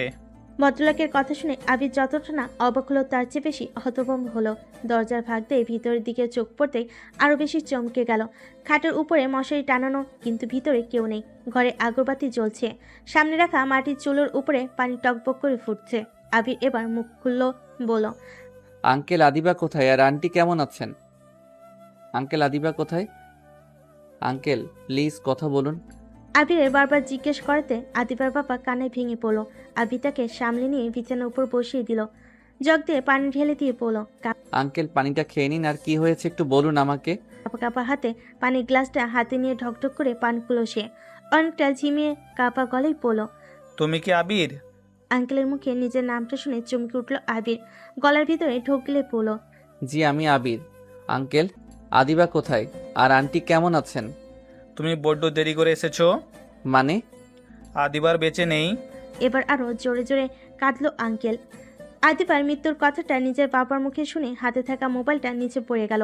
বিছানার উপর ধপাস করে পড়ে রইল আবির। চোখ দুটো ঝাপসা এসেছে, চারিদিকে পুরো অন্ধকার হয়ে এসেছে। চোখ খুলে সামনে তাকিয়ে দেখলো মাথা ঘুরছে। ধীর গলায় আঙ্কেলকে বলল, এটা কিভাবে হলো আঙ্কেল? 1 বছর আগে আদিবা আমাদের বাসায় আসে, খুব খুশি ছিলাম আমরা। আদিবা দর্জির কাজ শিখে তাই করা শুরু করলো। বেশ ভালোভাবেই চলছিল আমাদের সংসার। কিন্তু কিন্তু কি আঙ্কেল? ওর স্বামী রবি একদিন রাতে বাসায় আসে কিছু ভাড়াটে গুন্ডাদের সাথে নিয়ে। আদিবাকে ওর সাথে নিয়ে যেতে চাই, কিন্তু আদিবা না করে দেয়। আর এতেই ক্ষিপ্ত হয়ে রবি আদিবার পেটে ছুরি ঢুকিয়ে দেয়, আর ঘটনাস্থলে আদিবা মারা যায়। তবুও হসপিটাল নিয়েছিলাম, কিন্তু ততক্ষণে আদিবার প্রাণ পাখিটা আল্লাহর কাছে চলে যায়। মেয়ের মৃত্যুর খবর শুনে আদিবার মা সহ্য করতে পারেনি, সাথে সাথে ব্রেন স্ট্রোক করে মারা যায়। আদিবার স্বামী নয়, ও একটা ডেঞ্জারাস হাজব্যান্ড। আমারই ভুল হয়েছিল, ওর নামে মামলা দিয়ে রাখা উচিত ছিল। আদিবার সুরক্ষার ব্যবস্থা করা উচিত ছিল। ও শুধু আমার মেয়েকে নয়, আদিবার পেটে থাকা বাচ্চাটাও ওর মাকে মেরে ফেলেছে, আর আমাকে জীবন্ত লাশ বানিয়ে রেখে গেছে। কথাগুলো শুনে বসা থেকে বেরিয়ে যায় আবির। ভাবছে, সেদিন যদি আমাকে বিনা কারণে পুলিশে আটক না করতো, হয়তোবা আজকে আদিবা বেঁচে থাকতো। আদিবা কি মনে করেছে আমাকে? ভেবেছে হয়তো ধোঁকাবাজ বেঈমান, হয়তো এমনটাই বিধাতা লিখে রেখেছিল। নেতার ছেলে মার্ডার করলো আর পুলিশ প্রশাসন এসে বিনা কারণে আমাকে ফাঁসিয়ে দিল। আমাকে তাদের আসামি দেখানোই লাগতো, না হলে নেতার ছেলেকে জেলে যেতে হতো। পরে লোক পাঠিয়ে আর আদিবাকে পাইনি কেউ। 4 দিনের রিমান্ড শেষে শরীরের কোনো অস্তিত্ব ছিল না, তখন যে কিছু মনে করতে পারিনি। এরপর অনেক দূরে হাঁটার পর হঠাৎ উচ্চস্বরে হাসতে লাগলো আবির। আদিবা আমি আসছি, আমাকেও তোমার সাথে করে নিয়ে যাও। ওই যে তোমাকে দেখছি, তুমি আকাশের তারা হয়ে আমাকে হাতছানি দিয়ে ডাকছো। তোমার ডেঞ্জারাস হাজবেন্ডই তোমার জীবন নিয়ে নিল। হা হা হা হা হা। বলে কাঁদলো আবির।